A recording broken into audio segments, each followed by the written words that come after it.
Pozdravljeni. Na našem sprehodu po gozdu smo nabrali tudi nekaj suhih cvetov in nekaj lubja, ki nam bojo zdaj služili, da bomo probali ustvariti še en hrm. Se pravi, da ne bo posnetek predolgo trajal, sem jaz kar vzel en kos lubja, sem z olfa nožem naredil malo lukenc v to lubje, kamor bomo vstavljali naše cvetove, da bomo pol na ta način ustvarili eno kompozicijo enega hrma. Pa bomo dali kar malo lepila, da bo vse skupaj malo bolj zdržalo. In bomo začeli sestavljati. Se pravi, kar preprosto zataknemo cvet noter, pa koščka na levo, desno.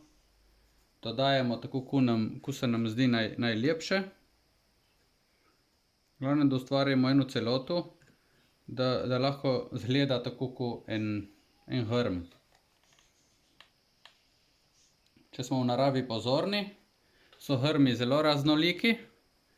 V kakšnih mešanih gozdovih dobimo več različnih sort hrmov, majhnih, velikih listavcev, iglavcev, vse možno, no. V glavnem, to je pač ena od možnosti, kako narediti tudi en hrmček.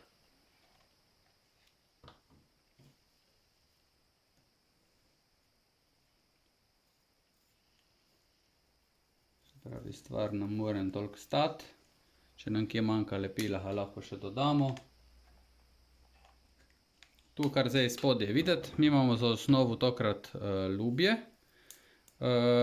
Pol bomo lahko vse skupaj, kadar bomo to sestavljali v gozd, lahko vse skupaj tu tudi dodamo spodaj mah, ali pa kar nam bo bolj pašalo, no, lahko pustimo tudi tako, lahko dodamo kakšen kamenček, karkoli. In rata en tak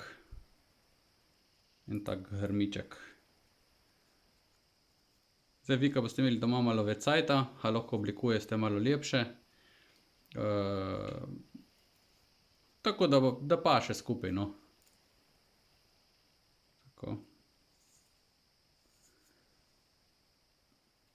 Tukaj imamo še en primer, ko smo ga naredili pa poskusno enkrat prej. Isti materiali, ista tehnika. Se vidimo na naslednjem posnetku. Adijo.